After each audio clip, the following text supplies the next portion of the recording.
Jayasuryan sir നമസ്കാരം. നമസ്കാരം. കാന്തപുരവും താലിബാനും തമ്മിൽ എത്രമാത്രം അകൽച്ചയുണ്ട്, അവർ തമ്മിൽ എത്രമാത്രം പൊരുത്തമുണ്ട് എന്നുള്ളതൊക്കെയാണ് ഇപ്പോൾ സമൂഹം ചർച്ച ചെയ്തുകൊണ്ടിരിക്കുന്നത്. കാരണം അത്രയ്ക്കും വല്ലാത്ത രീതിയിൽ വിമർശനങ്ങൾ ഉണ്ടാക്കുന്ന രീതിയിലുള്ള ഒരു പരാമർശമാണ് കാന്തപുരം AP അബൂബക്കർ മുസ്ലിയാരുടെ വായിൽ നിന്ന് കഴിഞ്ഞ ദിവസം പുറത്തു വന്നത്. സ്ത്രീയും പുരുഷനും നോക്കുന്നതും കാണുന്നതും ഒക്കെ ഹറാമാണ്. അത്തരം ഹറാമായ പ്രവർത്തികൾ പല ആളുകളും ഇപ്പോൾ നമ്മുടെ നാട്ടിൽ ചെയ്തുകൊണ്ടിരിക്കുന്നു. പ്രത്യേകിച്ചും അദ്ദേഹം മെക്സവനുമായി ബന്ധപ്പെട്ടുള്ള കാര്യമാണ്. അതിനെതിരെയാണ് വിമർശനം ഉന്നയിച്ചതെങ്കിലും അദ്ദേഹത്തിന്റെ മനസ്സിൽ നിന്ന് ഇത്തരം ഈ വിഷലിപ്തമായിട്ടുള്ള ചിന്തകളാണ് പുറത്തു വന്നത്. നമ്മൾ എങ്ങനെയാണ് ഇതിനെ നോക്കിക്കാണുന്നത്? കാന്തപുരവും താലിബാനും തമ്മിൽ വലിയ ബന്ധമുണ്ട് എന്നല്ലേ നമുക്ക് മനസ്സിലാക്കുവാൻ വേണ്ടി സാധിക്കുന്നത്? അതിലിപ്പോ വലിയ ബന്ധം എന്നൊന്നും പറയണ്ട. കാന്തപുരമാണ് കേരള താലിബാൻ എന്ന് നിസ്സംശയം അങ്ങ് പറഞ്ഞാൽ മതി. ഈ കാന്തപുരത്തോട് എനിക്ക് ചോദിക്കാനുള്ളത്, സ്ത്രീയും പുരുഷനും തമ്മിൽ ഇത്ര വലിയ പ്രശ്നമുള്ള സംഭവങ്ങളാണ് എങ്കിൽ കാന്തപുരം തുറന്നു പറയണം, വിവാഹം പാടില്ല, സ്ത്രീ പുരുഷനെ വിവാഹം കഴിക്കരുത്, പുരുഷൻ സ്ത്രീയെ വിവാഹം കഴിക്കരുത്, വിവാഹം കഴിച്ചാൽ ഭയങ്കര കുഴപ്പമാണ് എന്ന് തുറന്നു പറയാത്തത് എന്തുകൊണ്ടാ? അപ്പോ സ്ത്രീക്ക് കാന്തപുരം കൊടുത്തിരിക്കുന്ന നിർവചനം എന്ന് പറയുന്നത് കുട്ടി ഉൽപാദന ഫാക്ടറി എന്നായിരിക്കും. അതായത് സ്ത്രീകൾ കുട്ടികളെ ഉൽപ്പാദിപ്പിക്കുന്ന ഫാക്ടറി ആയിട്ട് മാത്രം ജീവിച്ചാൽ മതി, ബാക്കി കാര്യങ്ങളൊക്കെ ആണുങ്ങൾ നടത്തിക്കോളാം. ഏതായാലും ഇത്തരം താലിബാൻ മനോഭാവം, നിലപാടുകൾ കേരള സമൂഹം അംഗീകരിച്ചു കൊടുക്കുന്നു എന്നുള്ളതാണ് അതിനേക്കാൾ വലിയ ഭീകരത. എന്തുകൊണ്ടാണ് അദ്ദേഹത്തിന് ഇതുപോലെ കേരളത്തിൽ നിന്ന് പറയാൻ കഴിയുന്നത്? ഒന്നിച്ച് വ്യായാമം ചെയ്യാൻ പാടില്ല, അതുപോലെ സ്റ്റേജിൽ വന്ന് സമ്മാനം കിട്ടിയ ഒരു പെൺകുട്ടിക്ക് സ്റ്റേജിൽ വന്ന് സമ്മാനം വാങ്ങാൻ അധികാരമില്ല, അത് മതവിരുദ്ധമാണ്. അതുപോലെ ഒന്നിച്ച് പള്ളിയിൽ നിന്ന് പ്രാർത്ഥിക്കാൻ പാടില്ല, ഒരു MLA ആകാൻ പാടില്ല. മുസ്ലിം ലീഗിനകത്ത് എന്താ വനിതാ MLA മാരില്ലാത്ത? MLA ആകാൻ പാടില്ല, എന്തിനേറെ പുരോഹിതരാകാൻ പാടില്ല. ഹിന്ദുക്കൾക്കിടയിലും ക്രിസ്ത്യാനിക്കിടയിലും ഒക്കെ സ്ത്രീകൾ പുരോഹിതരാണ്. പക്ഷെ മുസ്ലിമിൽ എന്തുകൊണ്ട് പുരോഹിതരില്ല? ഞാൻ ഈ പറഞ്ഞ ചോദ്യങ്ങളൊന്നും എന്റെ ചോദ്യങ്ങളല്ല. ഇത് മുസ്ലിം സമൂഹത്തിലെ വിദ്യാഭ്യാസമുള്ള ആധുനിക വനിതകൾ ചോദിക്കുന്ന ചോദ്യങ്ങളാണ്. ഈ ചോദ്യങ്ങൾക്ക് കാന്തപുരത്തിന് മറുപടിയില്ല എങ്കിൽ മറ്റ് ഇസ്ലാമിക രാജ്യങ്ങളിൽ സംഭവിച്ചതുപോലെ തന്നെ ഇവിടെയും സംഭവിക്കും. ഹിജാബ് വലിച്ചെറിയുകയും കത്തിക്കുകയും ചെയ്യുന്ന ഒരു കാലം കേരളം സാക്ഷ്യം വഹിക്കേണ്ടി വരും. അതിന് ഉത്തരവാദി കാന്തപുരമായിരിക്കും. അത് മാത്രമല്ല, സാമൂഹ്യ രംഗത്ത് തലയെടുപ്പോടുകൂടി സ്വന്തം കാലിൽ നിൽക്കാൻ സ്ത്രീകൾക്ക് ഇതര മതങ്ങളിൽ അവകാശവും അവസരവുമുള്ളപ്പോൾ മുസ്ലിമിൽ അത് അനുവദിക്കില്ല എന്ന് പറഞ്ഞാൽ ഇത് അധിക കാലം മുന്നോട്ട് കൊണ്ടുപോകാൻ പറ്റില്ല. മാത്രമല്ല, ഇത് താലിബാനിസം. ഈ താലിബാനൊക്കെ വരുന്നതിന് മുമ്പ് കേരളത്തിൽ മുസ്ലിം ഉണ്ടായിരുന്നു. ഇവിടെ ഈ പ്രശ്നങ്ങളൊന്നും ഉണ്ടായിരുന്നില്ലല്ലോ. ഇപ്പോൾ മുസ്ലിം സ്ത്രീകൾക്ക് മാത്രം പ്രത്യേകം വസ്ത്രധാരണ രീതി ഭരണയിടാത്ത. അപ്പൊ സ്ത്രീകൾക്ക് മാത്രം പ്രത്യേക വസ്ത്രധാരണം, പുരുഷന്മാർക്ക് പ്രത്യേക വസ്ത്രധാരണം പാടില്ലേ? ഇതൊക്കെ ഈ കേരള സമൂഹം ചോദിക്കും, തീർച്ചയായിട്ടും ചോദിക്കും. പക്ഷെ ഇവിടുത്തെ ഒരു പ്രശ്നം എന്താണെന്ന് വെച്ചാൽ, ഇതിന് ശക്തമായി പിന്തുണ കൊടുക്കുന്ന കോൺഗ്രസ് കമ്മ്യൂണിസ്റ്റ് നിലപാടുകളും ഇവിടുത്തെ ഇവരുടെയൊക്കെ വളർത്തു നായ്ക്കളായിട്ട് കൂട്ടിൽ കിടക്കുന്ന ഇവിടുത്തെ സാഹിത്യ സാംസ്കാരിക നായകളും അവരിതിന് പിന്തുണ കൊടുക്കുന്നു. മാധ്യമങ്ങൾ പേടിച്ച് വിറങ്ങലിച്ച് നിൽക്കുന്നു. അതുകൊണ്ടാണ് ഈ താലിബാനിസം കേരളത്തിൽ നടപ്പാകുന്നത്. തീർച്ചയായിട്ടും.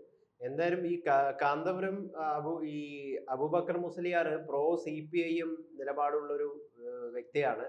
അതുകൊണ്ട് തന്നെ CPMന്റെ ഭാഗത്ത് നിന്ന് ഇദ്ദേഹത്തിനെതിരെ, അല്ലെങ്കിൽ അവരുടെ പ്രധാന വിപ്ലവ പോരാളികളായിട്ടുള്ള യുവജന സംഘടനയുടെ ഭാഗത്ത് നിന്ന് കൃത്യമായിട്ടുള്ള വിമർശനങ്ങളോ അല്ലെങ്കിൽ നിലപാടുകളോ ഒന്നും ഉണ്ടാകുമെന്ന് നമുക്ക് പ്രതീക്ഷിക്കാൻ വേണ്ടി സാധിക്കില്ല. കാരണം അതിന്റെ സാറ് തന്നെ അതിന്റെ കാര്യം ഇപ്പം വിശദീകരിച്ചു, എന്താണ് അതിന് പിന്നിലെന്ന്. യഥാർത്ഥത്തിൽ ഇവിടെ നമ്മൾ ചോദിക്കേണ്ട ഒരു ചോദ്യം പറയുന്നത്, ഇസ്ലാമോഫോബിയ പ്രചരിപ്പിക്കുന്നതിൽ ഈ മുസ്ലിം പണ്ഡിതന്മാർ തന്നെയല്ലേ കച്ചകെട്ടി ഇറങ്ങുന്നത് യഥാർത്ഥത്തിൽ? തീർച്ചയായിട്ടും അതെ. ഇവിടെ ഇസ്ലാമോഫോബിയ ഉണ്ട് എന്ന് വരുത്തി തീർക്കുന്നത് ഇത്തരം പുരോഹിതന്മാരും അവർക്ക് പിന്തുണ കൊടുക്കുന്ന ഇടതുപക്ഷവുമാണ്. ഇവിടെ കാന്തപുരം താലിബാൻ ആണെങ്കിൽ ഇവിടുത്തെ ഇടതുപക്ഷം എന്ന് പറയുന്നത് ലഷ്കർ ഇ തോയ്ബയാണെന്ന് മാത്രമേ ഉള്ളൂ, അല്ലെങ്കിൽ ISIS ആണെന്ന് മാത്രമേ വ്യത്യാസമുള്ളൂ. അവർ രണ്ടുപേരും ഒക്കെ ചങ്ങായിമാരാണ്. രണ്ടുപേരും ചെയ്യുന്നത് ഒരേ ലക്ഷ്യത്തിന് വേണ്ടിയാണ്. ഇസ്ലാമിക രാജ്യം സ്ഥാപിക്കുക എന്നുള്ളതാണ് ഇവിടുത്തെ കമ്മ്യൂണിസ്റ്റുകാരുടെയും ലക്ഷ്യം, കാന്തപുരത്തിന്റെയും അവരെ നിയന്ത്രിക്കുന്നവരുടെയും ലക്ഷ്യം. പക്ഷെ ഇവിടുത്തെ ഇസ്ലാമിക സമൂഹം ഇത് അംഗീകരിക്കുന്നില്ല. ഞാൻ ഇതിനൊരു തെളിവ് നിങ്ങൾക്ക് പറയാം.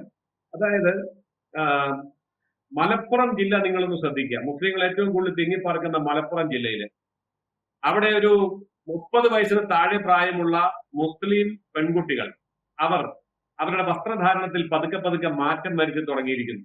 ഈ താലിബാനിസത്തെ ഞങ്ങൾ അംഗീകരിക്കാൻ ഉദ്ദേശിക്കുന്നില്ല എന്നുള്ള മട്ടിൽ അവരുടെ വസ്ത്രധാരണത്തിൽ അവർ മാറ്റം വരുത്തി തുടങ്ങിയിരിക്കുന്നു. അപ്പോൾ അതൊരു സൂചനയാണ്.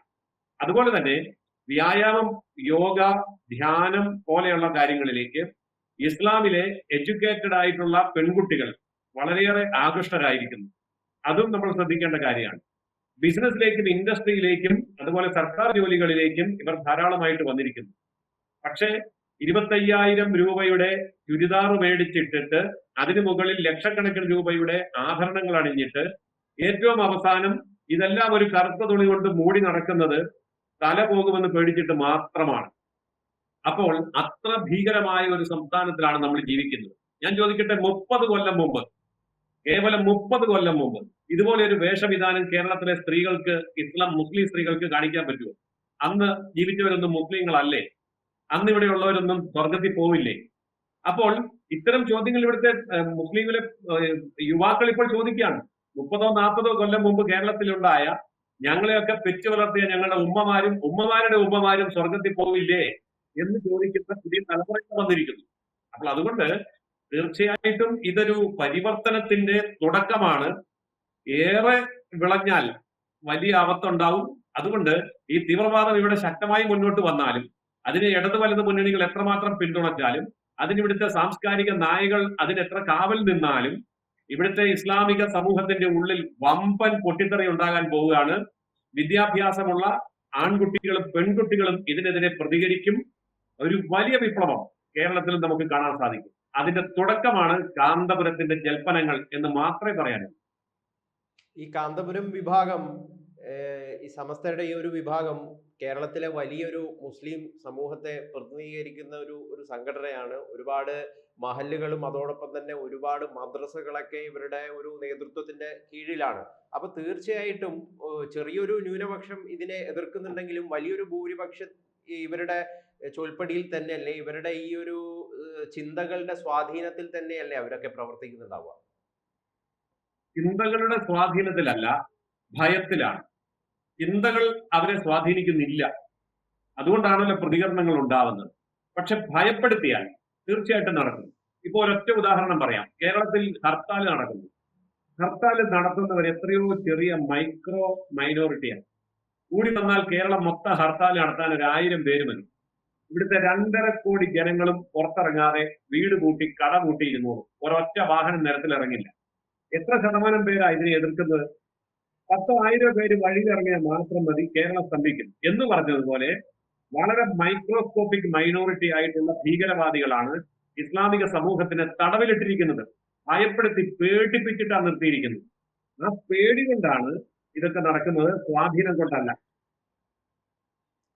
സാറ് നേരത്തെ ഒരു മിനി പാകിസ്ഥാൻ, കേരളം ഒരു മിനി പാകിസ്ഥാൻ എന്നുള്ള ഒരു പ്രസ്താവനയെ അനുകൂലിച്ചു എന്നാണ് എനിക്ക് മനസ്സിലാക്കുവാൻ വേണ്ടി സാധിക്കുന്നത്. ഇത് യഥാർത്ഥത്തിൽ അതിനുള്ളൊരു ഉത്തമ ഉദാഹരണമല്ലേ ഇദ്ദേഹത്തിന്റെ ഈ പ്രസ്താവനയൊക്കെ? ഇതൊക്കെ അത്തരം കാര്യങ്ങളെ ശരിവെക്കുന്ന വളരെ വ്യക്തമായ തെളിവുകളാണ്.